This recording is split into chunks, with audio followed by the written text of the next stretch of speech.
As Roger Maris All-Star Week continues, tonight we meet a 5-year-old from Moorhead who was diagnosed with a rare kidney cancer back in March. The kidney had to be removed, and he's still undergoing chemotherapy treatments. But as WDAY News reporter Jay Dahl shows us tonight, he is handling it all like a champ. When you think of a kid going through chemotherapy, you probably don't picture them running around Sanford's pediatric oncology wing with a Nerf gun. Oh, she saw us. But for Kaiser, sneaking up on nurses and news reporters I'm trying to get the camera. isn't just for fun.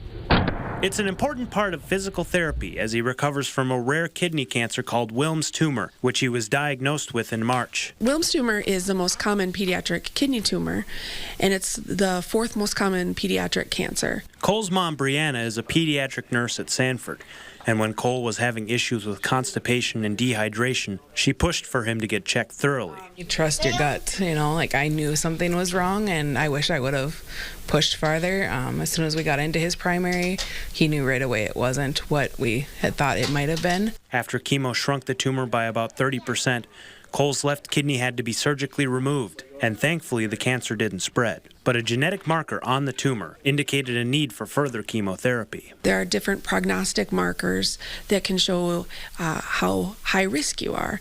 And for Cole, we did find one marker that is known to be more high risk. Nice one. But as he receives treatment and does physical therapy to regain his balance and counter the side effects, he's been remarkably energetic. As soon as he's de-accessed, he runs laps around as well, which I don't think is pretty typical of kids going through chemo treatment, but he crashes as soon as we get home. His enthusiasm has even impressed the staff. The nurses always say they've never seen a kid do that before.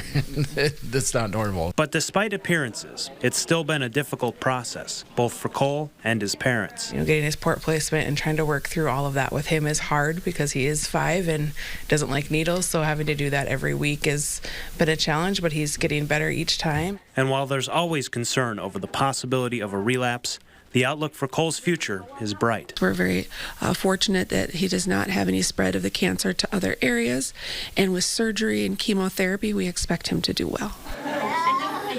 Jay Dahl, WDAY News. Cole has about 12 more weeks of chemo to go. If imaging done afterward doesn't show anything, he'll just have to do regular follow-up visits for the next 10 years. I think we can say cancer, no match for Cole. That energy. No, and our crew there had just as much fun getting shot as Cole did with his Nerf gun.